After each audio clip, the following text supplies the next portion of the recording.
ఈరోజు మనం చెప్పుకునేటువంటి టాపిక్ భారతదేశంలో మొఘల్ సామ్రాజ్య స్థాపన లేదా భారతదేశంలో మొఘల్ యొక్క అధికార స్థాపన.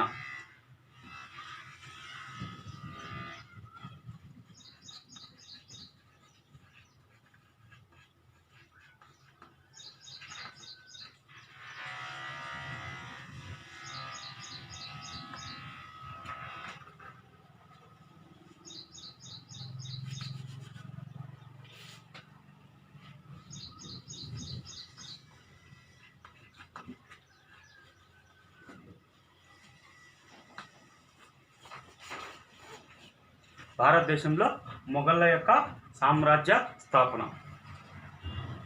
ఇంకా మధ్యయుగంలో భారతదేశంలో మధ్యయుగ కాలంలో భారతదేశాన్ని పరిపాలించినటువంటి విదేశీ రాజవంశాలు ఏంటివి అంటే, ఒకటి సుల్తానులు, రెండు మొఘల్స్. ఒకటి సుల్తానులు, రెండవది మొఘల్. మధ్యయుగ భారతదేశంలో విదేశాల నుంచి వచ్చి భారతదేశంలో పరిపాలించినటువంటి విదేశీ యొక్క రాజ వంశాలు, ఒకటి సుల్తాన్లకు సంబంధించినటువంటిది, రెండవది మొఘల్ సంబంధించినది.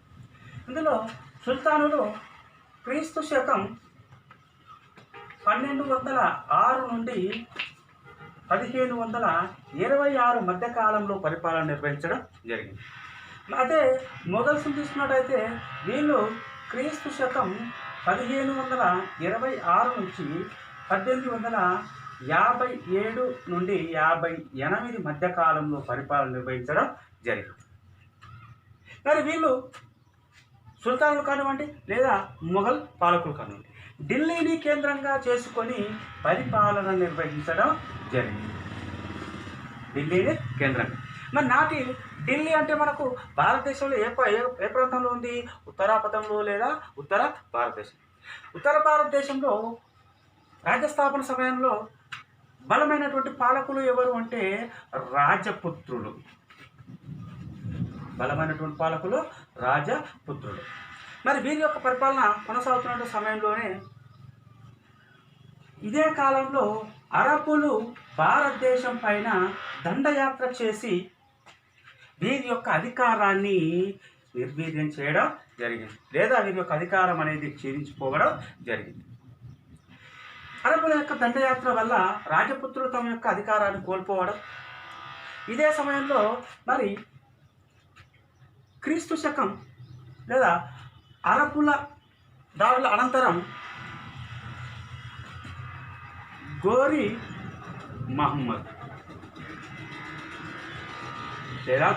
మహమ్మద్ యొక్క సేనాని ప్రతినిధి అయినటువంటి కుతుబుద్దీన్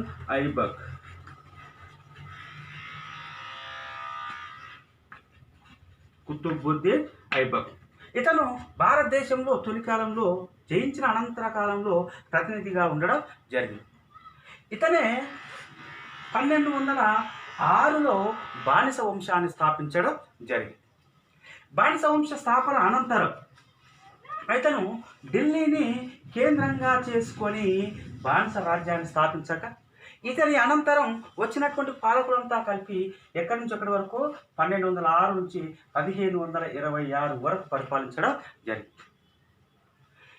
బానిస వంశం మొట్టమొదటిగా ఢిల్లీని కేంద్రంగా చేసుకొని పాలించినటువంటి వంశాల్లో ఒకటి బానిస వంశం అయితే, రెండవది ఖిల్జీ వంశం, మూడవది తుగ్లక్ వంశం, నాలుగవది సయ్యద్ వంశం, ఐదవది లోడీ వంశం. మరి ఈ రాజవంశాలు అన్నీ కూడా ఢిల్లీని కేంద్రంగా పరిపాలన చేస్తూ సుమారు ఎక్కడి నుంచి ఎక్కడి వరకు 1206 నుంచి 1526 వరకు సుమారు ఎన్ని సంవత్సరాల పాటు అంటే 3 శతాబ్దాల పాటు పరిపాలన నిర్వహించడం జరిగింది. వీరు సువిశాలమైనటువంటి భారతదేశంలో తమ యొక్క రాజ్యాన్ని విస్తరించడం జరిగింది. అనంతరం సుల్తాన్ల ఈ 5 వంశాల యొక్క పరిపాలనా కాలాన్ని మనము ఢిల్లీ సుల్తానేట్ అని పేరుతో పిలవడం జరుగుతుంది చరిత్రకారు, లేదా దీన్ని ఢిల్లీ సుల్తానుల యుగం అని కూడా చెప్పుకుంటాం.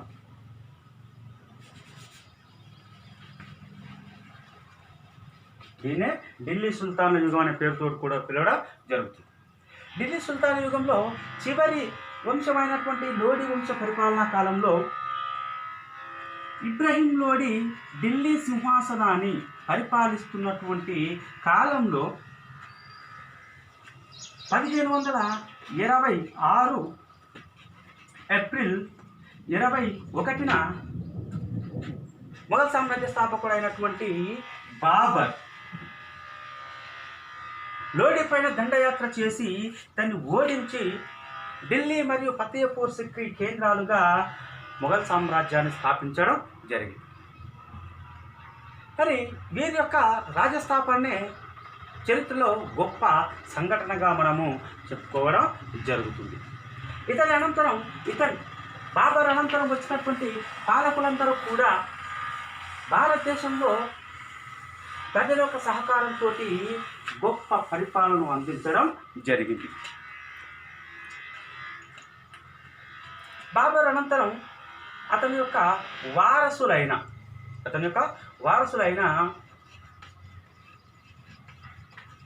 హుమాయూన్,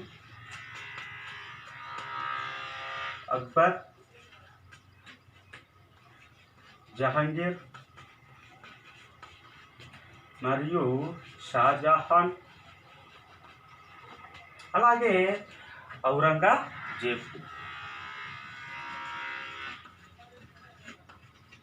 వీళ్ళందరూ కూడా అక్బర్ యొక్క వారసత్వాన్ని కొనసాగిస్తూ భారతదేశంలో పరిపాలన నిర్వహించడం జరిగింది.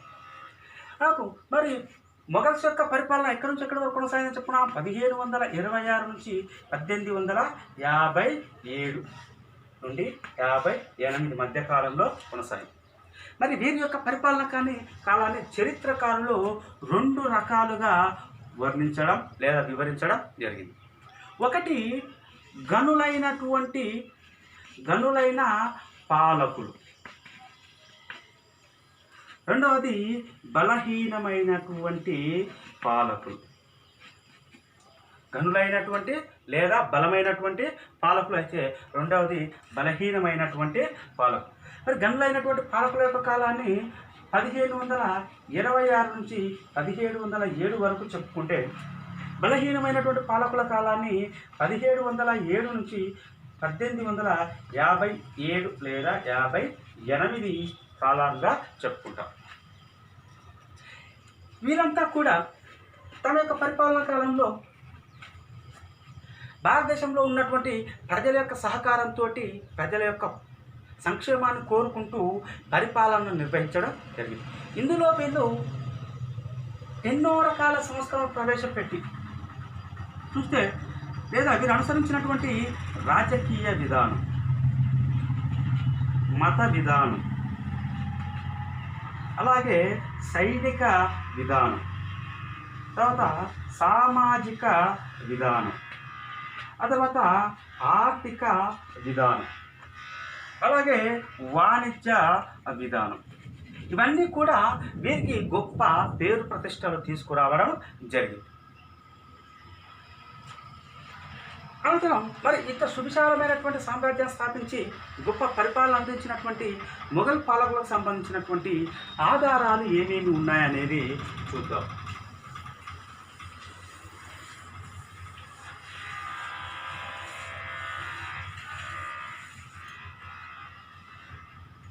మొఘల్ పాలకు సంబంధించినటువంటి ఆధారాలను చూసినట్టయితే, మొఘల్ పాలకులతో పాటు వీరు సమకాలికులైనటువంటి మహారాష్ట్ర మరియు ఆంగ్లేయుల యొక్క పరిపాలనా కాలం నాటి ఎన్నో రకాల ఆధారాలు మనకు తెలుస్తున్నాయి. ప్రత్యేకంగా ఇక్కడ ఎవరికి సంబంధించిన ఆధారాలను చెప్పుకోవచ్చంటే మొఘల్ పాలకులకు సంబంధించినటువంటి ఆధారాలు. మరి ఆధారాలను 2 రకాలుగా చెప్పుకుంటాం. ఒకటి పురావస్తు ఆధారాలు, 2 సాహిత్య ఆధారాలు లేదా దీన్ని వాంగ్మయ ఆధారాలు అని కూడా అంటాం. పురావస్తు ఆధారాల్లో ప్రధానంగా చెప్పుకోదగ్గటువంటివి మనకు వీరి కాలానికి సంబంధించినటువంటి తీసుకుంటే కట్టడాలు. వీరి కాలానికి సంబంధించి తీసుకుంటే కట్టడాలు. ముందుగా బాబర్ యొక్క సమాధి. ఇంకా ఇక్కడ బాబర్ యొక్క సమాధి. ఆ తర్వాత అనంతరం పరిపాలించినటువంటి మరొక గొప్ప పాలకుడు ఎవరు అంటే షేర్షా. షేర్షాకు సంబంధించినటువంటి చూసుకుంటే షేర్షాకు సంబంధించిన షేర్షా యొక్క సమాధి, అలాగే షేర్షా నిర్మించినటువంటి జీలాం నది ఒడ్డున నిర్మించినటువంటి రోహతాప్గఢ్,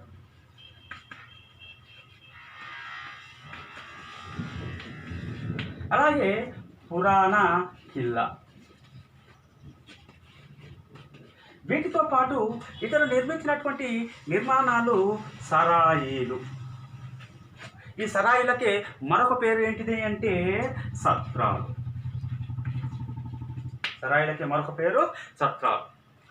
షేర్షా అనంతరం అక్బర్ యొక్క కాలంలో నిర్మించినటువంటి నిర్మాణాలు. షేర్షా అనంతరం పంచమహల్, తర్వాత జోధ్బాయ్ లేదా జోధాబాయ్ మహల్,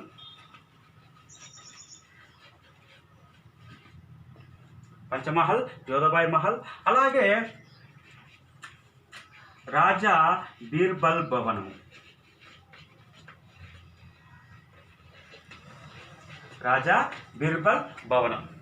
తర్వాత షేక్ సలీం చిష్టి సమాధి.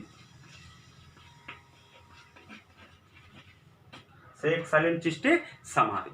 దీంతో పాటు ఇతను నిర్మించినటువంటి మరొక కట్టడం ఇబాదత్ ఖానా.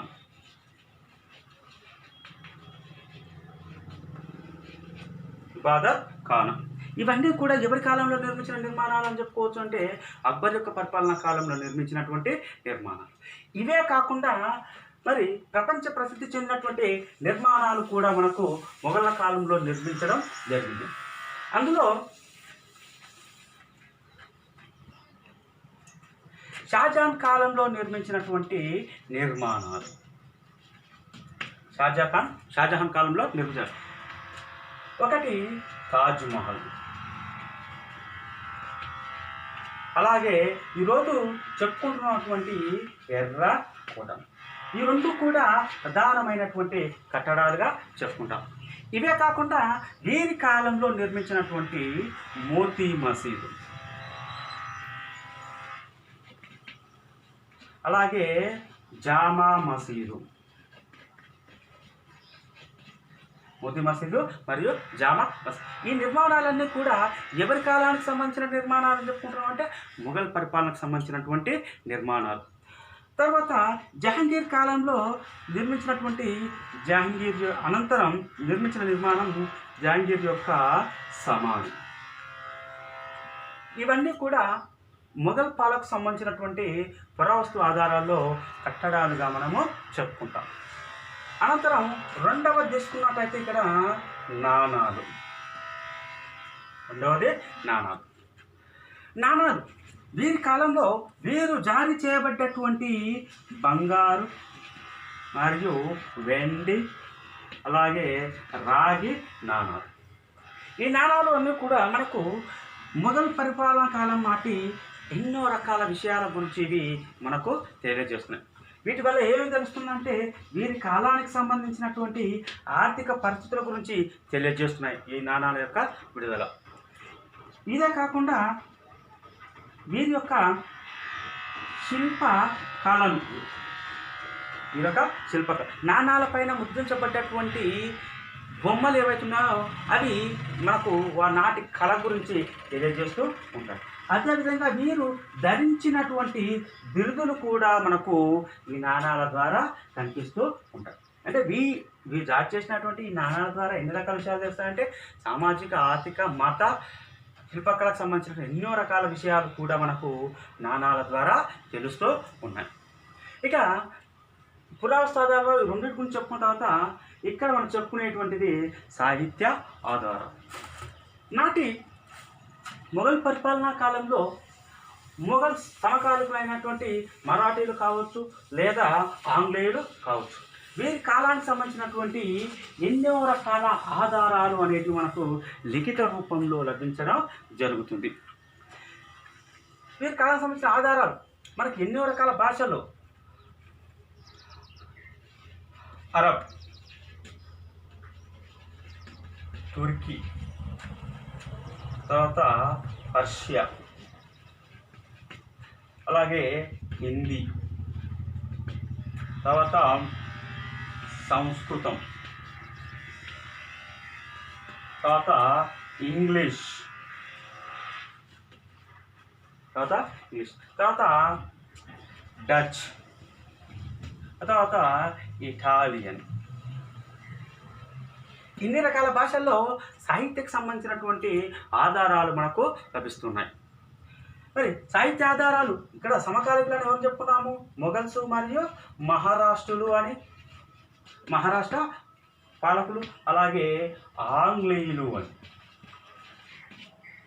ఆంగ్లేయ పాలనకు సంబంధించినటువంటి పరిపాలనా కాలంలో కూడా వీరికి సంబంధించినటువంటి ఆధారాలు మనకు లభిస్తూ ఉన్నాయి. ఇంకా ఈ ఆధారాలను చూసినట్టయితే ఏమేమి ఉన్నాయి అంటే, బాబర్కు సంబంధించినటువంటి గ్రంథం బాబర్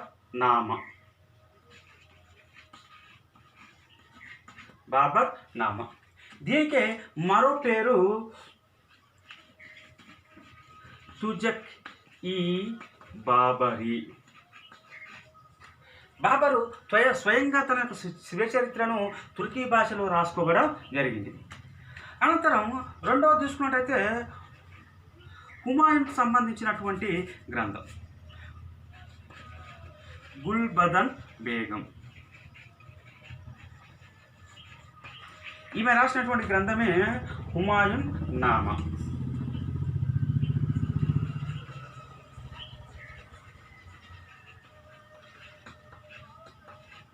హుమాయూన్ నామా. మరి గుల్బదన్ బేగం ఎవరు అంటే హుమాయూన్ యొక్క సోదరి. అక్బర్ యొక్క కోరిక మేరకు ఈమె హుమాయూన్ సంబంధించినటువంటి చరిత్రను లిఖించడం జరిగింది. ఆ తర్వాత మరో గ్రంథము అబుల్ ఫజల్ రాసినటువంటి గ్రంథం. ఇది తారిక్ ఈ హుమాయూన్. తారిక్ ఈ హుమాయూన్ అనేటువంటి గ్రంథం. ఇక వీటి తర్వాత అక్బర్ సంబంధించినటువంటి గ్రంథం ఎవరు రాశారు? అక్బర్ సంబంధించిన గ్రంథం అంటే అబుల్ ఫజల్. ఐని ఈ అక్బరి. అబుల్ ఫజల్ రాసినటువంటి అక్బర్ సంబంధించిన గ్రంథం ఏంటంటే ఐని ఈ అక్బరి లేదా ఐన్ ఈ అక్బరి అనేటువంటి గ్రంథం. వీటి తర్వాత మరికొన్ని ఆధారాలు లేదా రచనలు చూస్తే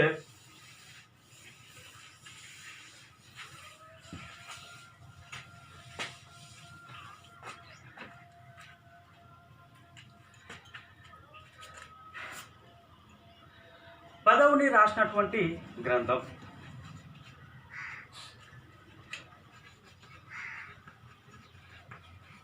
ముంతఖబ్ ఈ తవారిక్. ముంతఖబ్ ఈ తవారిక్. ఈ గ్రంథాన్ని ఎవరు రాశారు? బదౌని రాయడం జరిగింది. అలాగే జహాంగీర్ సంబంధించినటువంటి గ్రంథం జహాంగీర్.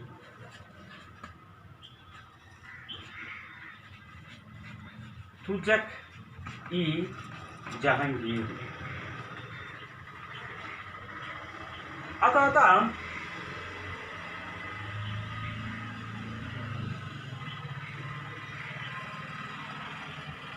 అబ్దుల్ రహీం ఖాన్ ఈ ఖానన్. అబ్దుల్ రహీం ఖాన్ ఈ ఖానన్. ఈయన రాసినటువంటి గ్రంథమే పాదుషానామా. బాదుషా నామా అనేటువంటి గ్రంథం. ఈ గ్రంథాలన్నీ కూడా మనకు ఎవరికి సంబంధించిన సమాచారాన్ని తెలియజేస్తాయంటే మొఘల్కి సంబంధించినటువంటి సమాచారాన్ని తెలియజేస్తూ ఉన్నాయి. వారి యొక్క పాలనకు సంబంధించినటువంటి, మతానికి సంబంధించినటువంటి, ఆర్థిక పరిస్థితులకు సంబంధించినటువంటి, సామాజిక పరిస్థితులకు సంబంధించినటువంటి, సైనిక విధానానికి సంబంధించిన విషయాలన్నిటి గురించి కూడా మనకు ఈ గ్రంథాలు, ఈ యొక్క రచనలు అనేటివి తెలుస్తున్నాయి. వీళ్ళే కాకుండా వీళ్ళతో పాటు కాఫీ ఖాన్, వీళ్ళతో పాటు కాఫీ ఖాన్, అలాగే కల్నల్ థాడ్, అనంతరం మనూచి, తర్వాత రాల్ఫ్ పిచ్, ఆ తర్వాత జాన్ మిల్టన్ హల్, వీటితో పాటు బెర్నియర్. మరి వీళ్ళంతా కూడా దాదాపు విదేశానికి సంబంధించినటువంటి రచయితలు. మరి వీరు రాసినటువంటి రచనల ద్వారా కూడా మొఘల్ పరిపాలనకు సంబంధించినటువంటి ఎన్నో రకాల విషయాలు అనేటివి మనకు తెలుస్తూ ఉన్నాయి. ఇది మొఘల్ పరిపాలనకు సంబంధించినటువంటి ఆధారాలు. మరి ఈ యొక్క ఆధారాల ద్వారానే మనకు మొఘల్ పరిపాలనకు సంబంధించినటువంటి ఎంతో విలువైనటువంటి సమాచారం అనేది మనకు తెలుస్తూ ఉంది. దీంట్లో చివరిగా మనకు ఒకటి ఫార్మానాలు. దీన్ని మనం సాహిత్య ఆధారాల కిందగా చెప్పుకుంటాం. ఫార్మానాలు అంటే మొఘల్ పరిపాలనా కాలంలో పాలకులు జారీ చేయబడ్డటువంటి ఆదేశాలు ఏవైతే ఉన్నాయో వాటిని మనము ఫార్మానాలు అనే పేరుతో చెప్పుకుంటాం. మరి ఫార్మానాలు అన్నీ కూడా దే ఆధారం కిందకి వస్తాయంటే మనకు లిఖిత ఆధారం కిందికి వస్తాయి. కాబట్టి ఇక్కడ మనం సాహిత్యం కింద చెప్పుకుంటున్నాం. మరి వీళ్ళు జారీ చేసినటువంటి మొఘల్ పాలకులు ఎవరైతే పరిపాలన చేశారో వాళ్ళు జారీ చేయబడ్డటువంటి ఫార్మానాల ద్వారా అందులో ఉన్నటువంటి విషయాలన్నీ కూడా మనకు మొఘల్ పరిపాలనకు సంబంధించిన విషయాల గురించి మనకు తెలియజేస్తూ ఉన్నాయి. ఇది ఈరోజు మనం చెప్పుకున్నటువంటి